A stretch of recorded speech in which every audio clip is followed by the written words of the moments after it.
Decades back, in late 1972, South Vietnam and the United States were winning the Vietnam War decisively by every conceivable measure.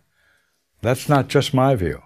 That was the view of our enemy, the North Vietnamese government officials.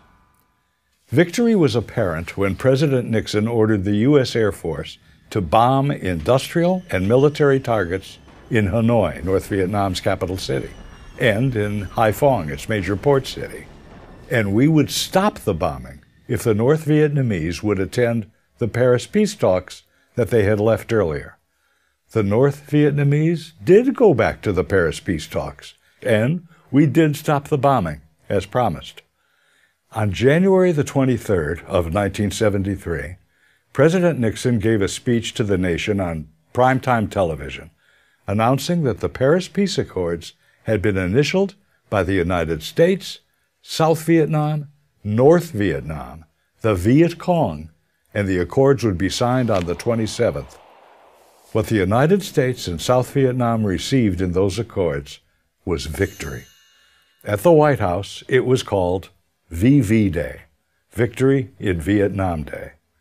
The U.S. backed up that victory with a simple pledge within the Paris Peace Accords, saying should the South require any military hardware to defend itself against any North Vietnam aggression, we would provide replacement aid to the South on a piece-by-piece, one-to-one replacement, meaning a bullet for a bullet, a helicopter for a helicopter. For all things lost, replacement. The advance of communist tyranny had been halted by those accords. Then it all came apart, and it happened this way. In August of the following year, 1974, President Nixon resigned his office as a result of what became known as Watergate.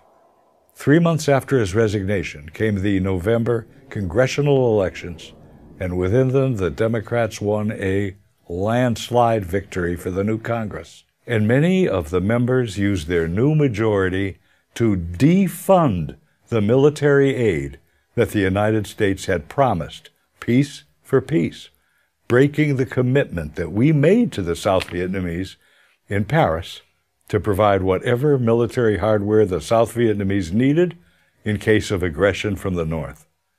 Put simply and accurately, a majority of Democrats of the 94th Congress did not keep the word of the United States. On April the 10th of 1975, President Gerald Ford appealed directly to those members of the Congress in an evening joint session televised to the nation. In that speech, he literally begged the Congress to keep the word of the United States. But as President Ford delivered his speech, many of the members of the Congress walked out of the chamber. Many of them had an investment in America's failure in Vietnam. They had participated in demonstrations against the war for many years, and they wouldn't give the aid. On April the 30th, South Vietnam surrendered, and re-education camps were constructed, and the phenomenon of the boat people began. If the South Vietnamese had received the arms that the United States promised, would the result have been different? It already had been different. The North Vietnamese leaders admitted that they were testing the new president, Gerald Ford, and they took one village after another, then cities, then provinces, and our only response was to go back on our word.